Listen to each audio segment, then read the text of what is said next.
Our next speaker, this is the wonder of technology, is live from Auckland in New Zealand, Dr. Tary Feeney.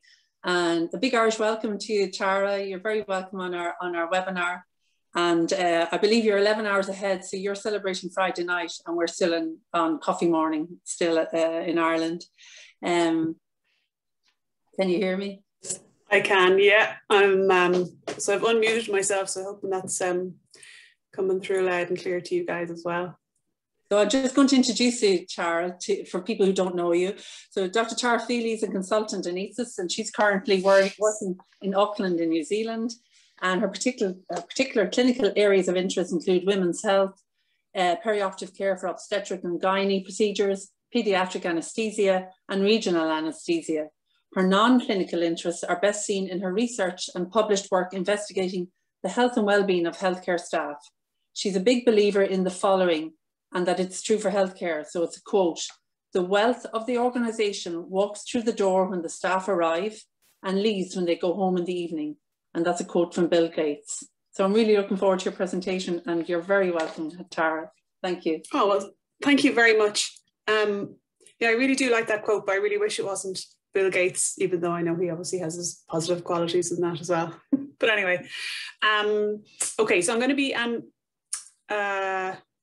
presenting on two different screens just as a result of my technology issues that I'm having here. But anyway, we'll get through it and hopefully it'll be interesting to you all. And so what I am going to talk to you all about today is the psychological impact of COVID-19 on critical care staff working in paediatric and adult settings. And really, I'm delighted to be presenting to all of you who are here, and really anyone from the INMO, because our research that we did, that this is all based on, was conducted just after the first wave, in the weeks after the first wave of COVID-19, so in early 2020. We surveyed 4 hospitals. So we surveyed the critical care staff in 2 adult hospitals, so Chala Hospital and St. James's Hospital, and then 2 children's hospitals, so Crumlin and Temple Street Hospital. The majority of our respondents were nurses, and as far as I'm aware, most nurses are INMO members, so yeah, the majority of our respondents were, I'm absolutely sure, members of the INMO. So yeah, you guys are very much involved, and to be thanked for taking part in this. So we'll move on. And thank you as well. I'm sorry, I forgot to say that. Thank you so much for the invitation to take part in this. And thank you to Sandra for chasing me up, and to Jean and David for attempting to make this technological wonder happen. All right. So we published 2 papers, or 2 studies, as a result of a massive survey that we did of 408 staff. This is the first one here, which you can see was published in the British Journal of Anaesthesia, and then the next one, which presented really the stories that we derived from the study, was published here in this journal. It's a bit blurry there, but it's the Journal of Occupational and Environmental Health. So as Bruce was speaking there, it really hit home to me that actually, yes, this second paper is the stories of the participants. And yeah, I'm looking forward to sharing their stories with you. So the first part of my talk talks a little bit about how we did our research. And actually, I think it might be useful to all of you, but there's a little bit of chatter there about doing research on the experience of the nursing staff and the theatre teams. And really, this research is reasonably easy to do. For example, the questionnaires or the surveys that were distributed for our research are attached to the, they're there as appendixes to the public art or the published articles. So you're very welcome to use those surveys, even if it's just on a local level, to determine how your staff are, what they think could be done better, what they need, and what's stopping them from accessing what they need. So you're all very welcome either to contact me and I can send you those surveys, or just look up these papers as they're published and they're freely available, and make use of them. There are a lot of not surveys, but there's a lot of validated questionnaires that can be used really to determine the psychological status of a group of people, and a lot of them are designed specifically for use within healthcare staff. So yeah, you certainly could do this on a local or on a bigger scale, but it's all very doable, and I'm very happy to help out or advise or give any information that I can. So sorry, I'll move on. So the background to all of this was that when we did our study in early 2020, we had really no information about the experiences of pediatric intensive care unit staff and their experiences of working through pandemics. So there wasn't a lot of information available, and there was a lot of research done on staff who had worked on the initial outbreak in China. They just immediately started doing research on how staff were coping. And there was also the background of, this is only the latest in a series of pandemics. So there was the SARS, obviously, and the H1N1 pandemics that predated this one. So we had a lot of data, and we knew that issues that were faced by staff, and I'm going to focus on ICU staff here, with an awareness that, as Sandra said, a lot of the theatre staff became de facto ICU staff in a lot of hospitals over the course of 2020 and early 2021. I think that's maybe not the case so much now that things have improved, but certainly I know that the theatre staff were under a lot of the same pressures as ICU staff, because the ICU spilled into the theatres in many hospitals. So yeah, so we knew that the ICU staff were already subjected to increased workloads, a big increase obviously in risk of infection. They had huge concerns about infecting others, and they had difficulties with PPE, that's either accessing it or utilising it or wearing it, all the knock-on effects of that. And then there was an enormous issue in a lot of the background research with moral distress. And so this moral distress is associated with decisions about resource allocation in the context of a needs resource availability mismatch. So we have 20 people who need ICU beds, but we only have 8 ICU beds, for example. So the aims of our study that we did were to assess this degree of psychological distress experienced by the healthcare staff working in the ICUs, that's the pediatric and the ICU ones. And also we wanted to explore what coping strategies were used by staff, because obviously learning about the coping strategies and the supports that were used by staff would enable us to essentially facilitate that in the future. So what do we do? So we did a big study. We had a cross-sectional multi-centre study, as I've mentioned, the 4 centres.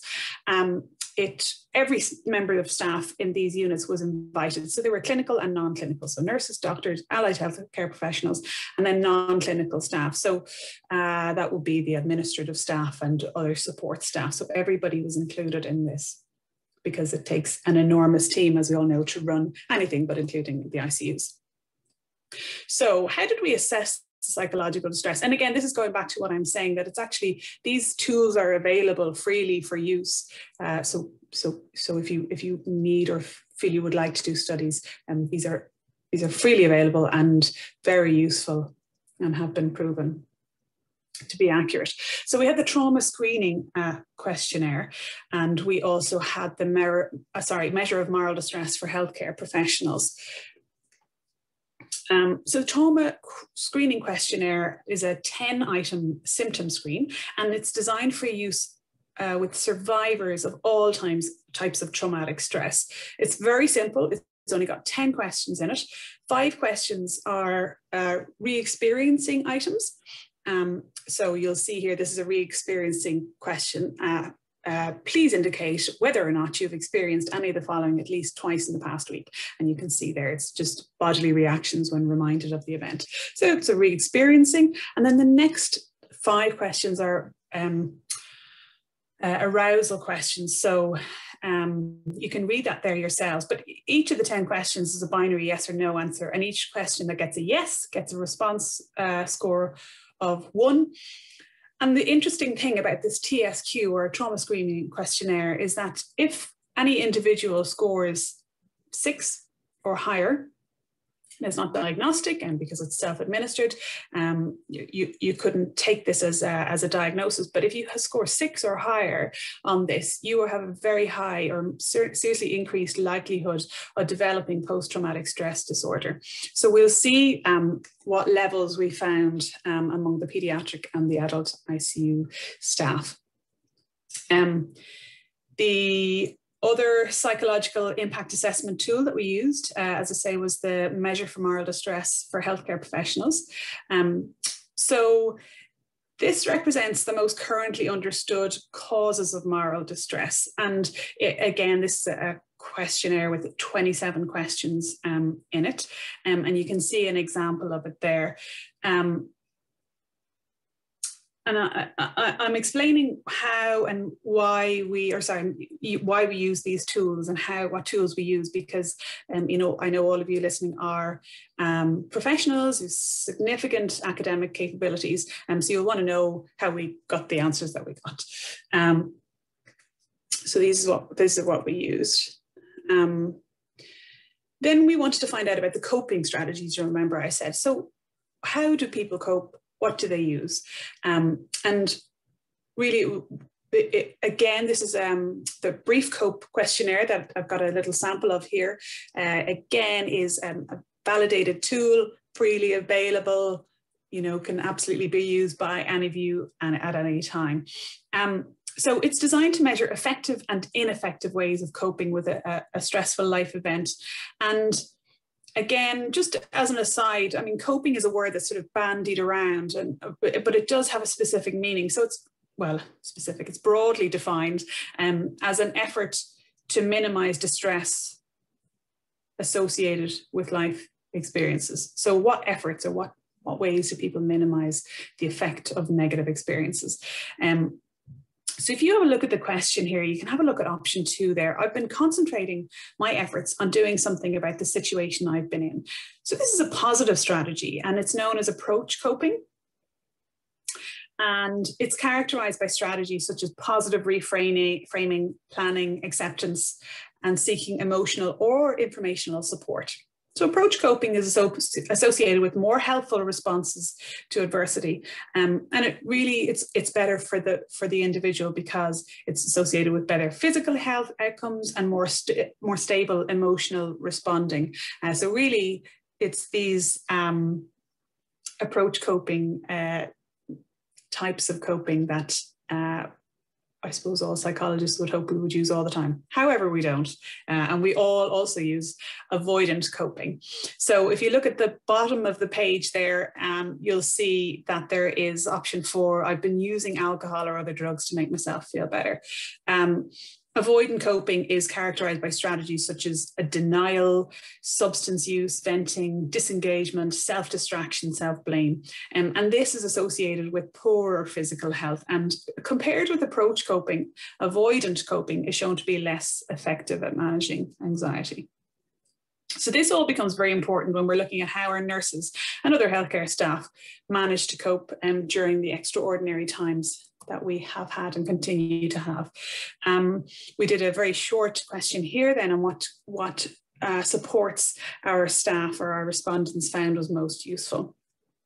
And they didn't have to rank them, they just ticked what they found was most useful. Then at the end, we just had 4 questions that were just free text questions. And really, this is what formed the basis of our second paper, and really,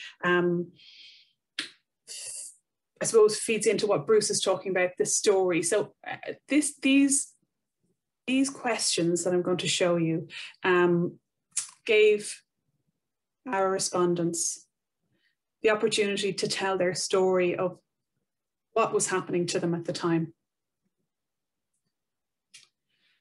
And you'll see we ended up with this very brief question. Do you have any other comments or information? And really, I mean, the answers that we got to some of these were, you know, some of them were positive, but most of them were distressing to read, to be honest, because as I say, this was done just after the start or just after the peak of the first wave, and people really had been through hell. So what were our results? So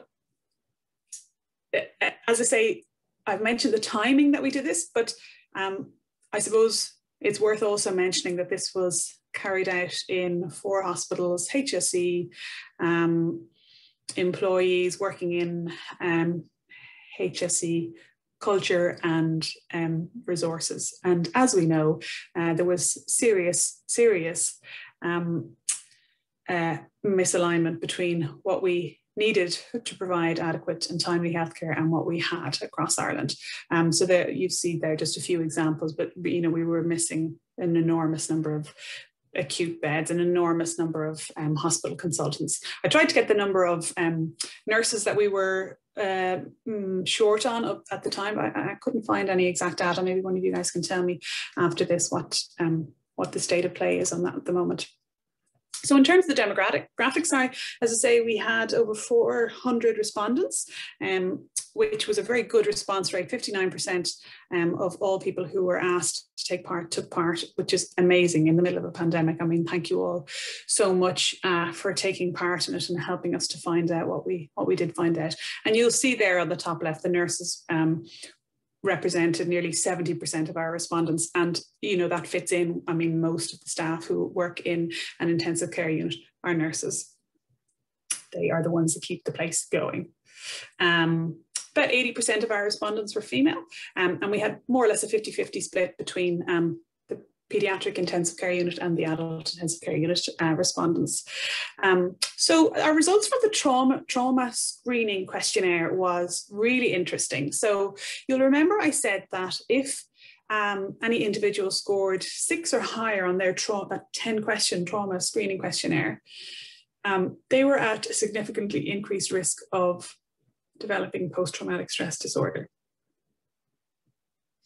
So you'll see we had 14% of our respondents fell into this category. And really interestingly, there was more or less an even split between those who were looking after children and those who were looking after adults. So we'll come on to see that really the teams looking after children in the paediatric intensive care units, they hadn't really come across much COVID in their clinical practice so far at all, but they still were extremely traumatized by the entire pandemic and its knock-on effects. And then when we look at the measure of moral distress for healthcare professionals, you remember that was looking at the questions that were adapted specifically for the healthcare professionals. And there was a statistically significant difference in our results obtained from the adult and the paediatric intensive care units. And you'll see there much higher scores for the ICU, for the adult ICU. And again, that feeds in because they were talking about, I mean, those questions ask about specific or, like healthcare specific events. Did you feel that you were unable to care for a patient? Did you feel patients were at risk, et cetera, et cetera? So that was much more prevalent that people felt that they had suffered more moral distress with those ones who were dealing with the adults. So I'm just going to whiz through this here.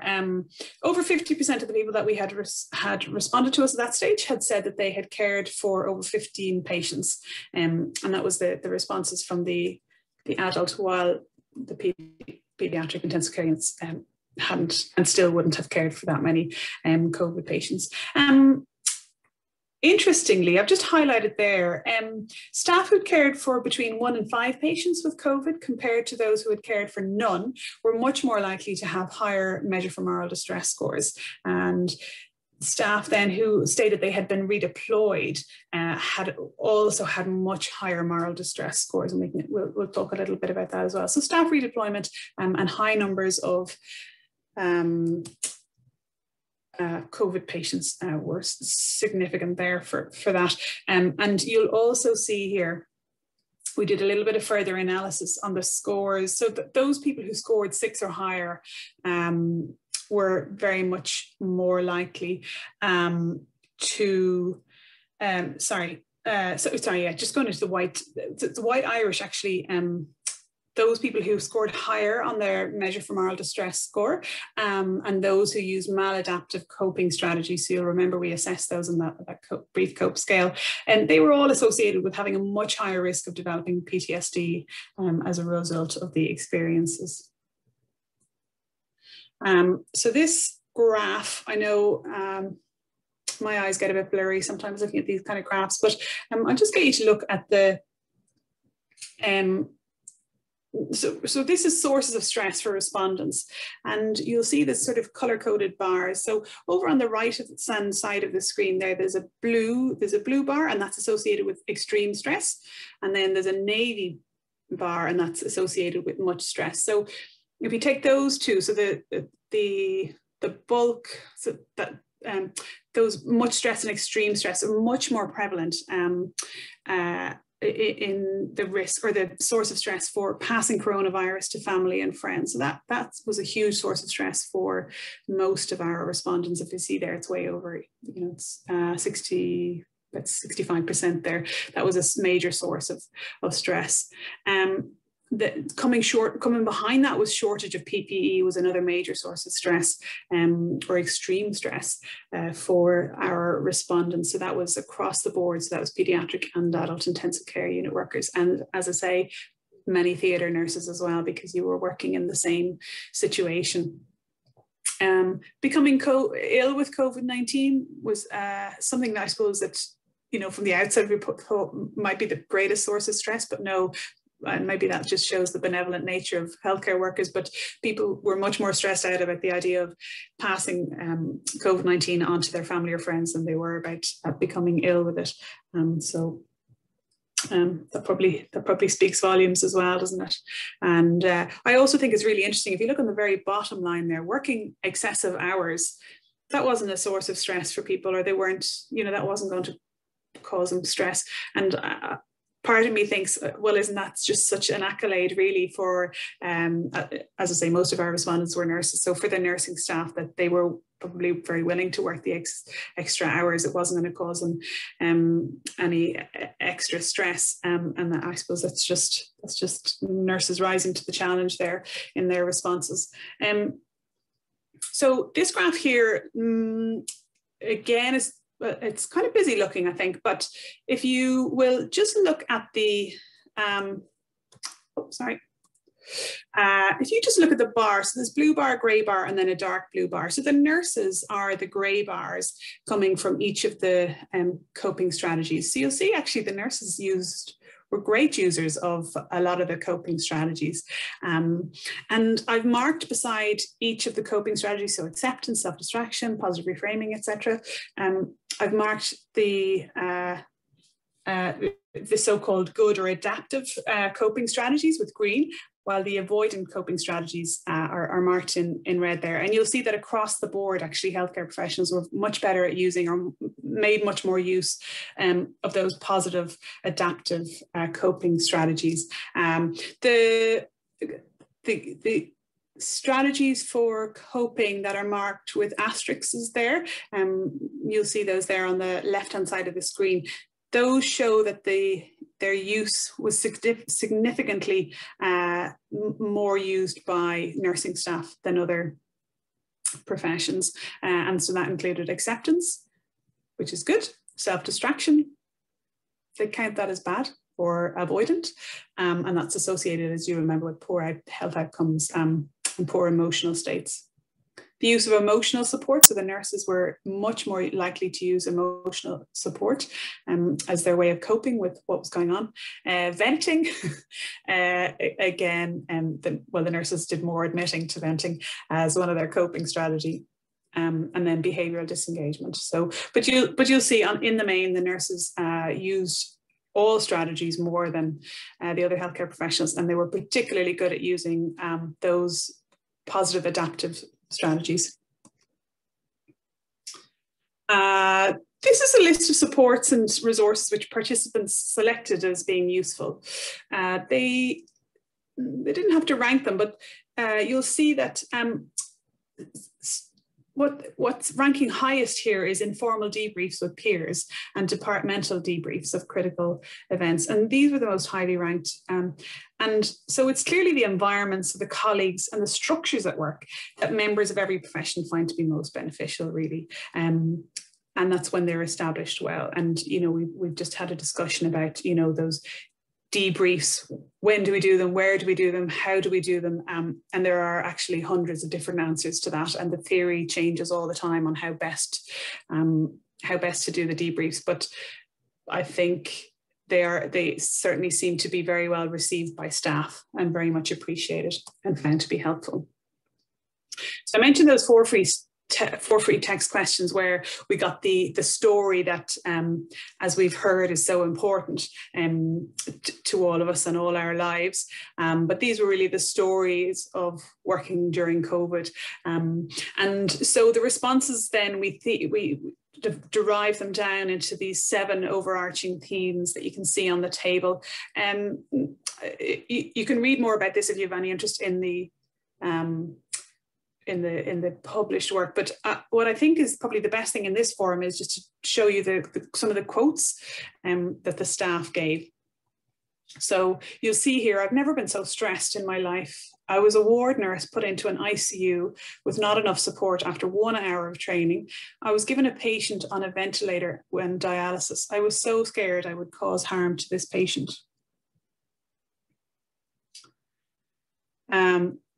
Social distancing and PPE is a barrier to providing compassionate care to critically ill patients. And these are all from nurses so far. I'm tired, I feel COVID is everywhere, I can't get any rest. That was again from one very unfortunate sounding nurse who just was absolutely in the doldrums. This one really struck home to me, and actually this is an abbreviated version of it here you'll see, and I'm sure every nurse in the country felt this. Doctors, and in the original it said doctors, physiotherapists, dietitians, and others got to avoid coming near patients, but nurses are stuck for 13 hours a day breathing in potential virus. So really there was an awful feeling of unfairness about the whole thing. This last quote here that you'll see relates to childcare, and this was a massive theme, again, because most of our respondents are of parental age. I mean, that's who most of our staff are, people in their 20s, 30s, 40s. And a lot of those will have children, and the creches were closed, the schools were closed. Grandparents who would have been backup support for childcare, they were no longer allowed to interact with the children. So, I mean, people were really in dire straits. These are just a few more. I'll let you just have a quick look through those, because I'm conscious it's getting late here now for you guys. But you'll see people really just wanted the very basics, like they wanted support, they wanted rest, they wanted decent pay, and they wanted information about what was going on. And I think that's so important as a professional, that you are not treated like a child in primary school and who has to do what the teacher says. And that's, I think, what a lot of people felt like. They felt like they were being left in the dark about what the plans were for the hospital and for COVID and for escalation, etc. From all of those stories, we compiled them all together and we made this model really for occupational stress. And you can see all of the factors that played in and added in to this occupational stress. And that's what stress is. So psychological stress is the interplay between the individual and their environment. And it really was all about the environment. And we can discuss that a little bit further, that unfortunately the onus really has been put on the individual in this never-ending talk about resilience. We can talk about that later. So some of our conclusions, really this is just a few points picked out. PICU staff had equivalent risk of PTSD compared to adult ICU staff. There were some people who were more likely to have high stress scores, and you can see that they are female workers, and that's exactly as Bruce said earlier on as well. Nurses, those who were redeployed, and that's understandable because they did not have the training to undertake the roles that was being asked of them in the main. there were lots, it says extra organisational factors. That's again going into childcare, loss of maybe another income in the household, loss of really that just human interaction and normal coping mechanisms were all changed for people. Again, just a reminder that participants really valued the peer support and also just departmental debriefs as a way to get through the trauma really of what they were going through during the pandemic. So that is the end of my presentation. I am so pleased to have been able to share all of our findings with you. Wait till I just find you all back here again. There we are. I'll try and get rid of this. Stop share. Yeah, so listen, thank you all for your attention, and if you have any questions, I'm very happy to take them. Hi, Tara. Thank you very much. I certainly would love to read the whole paper and even the questionnaires. Where can we get those, did you say? Will I see if I can get a link and I'll put it in the chat. Even if you just Google my name or put it into PubMed, or yeah, you can find them very easily, and as I say, they're both freely available. So you can get them on PubMed, you can get the link, so one is in the British Journal of Anaesthesia and one is in the International Archives of Occupational Environmental Health, and if you remember that, you'd be doing very well, so I'll send the link. Very good, thank you very much. And certainly if we could put it in the links, it'd be great. Gosh, it's I suppose you've just really verified what we were all feeling and what we saw. Certainly, I work in East General Hospital, and all of my team went into ICU, and a few of us then kind of manned the theatres during that time. And the staff, even though you were offering them psychological supports and you were offering the counselling supports, it was afterwards a lot said, like just having somebody there that was posting up the latest guidance on COVID, because it changed every week, every day. There was a new right, yeah. And even the hospital newsletters, just our notice board, keeping that fresh with the newsletter, setting up a WhatsApp group, just checking with people how they were. They felt that was invaluable. Actually, as a manager, felt guilty because I didn't go into the ICU and didn't shoulder the burden with my staff. But they had said to me afterwards, there's that not to feel guilty, that I played a huge role in running the theatres. There was whole redesign of theatre. The recovery area was taken over as an ICU, and I just kept the team briefed on what was happening at each stage. So the change wasn't such a shock to them.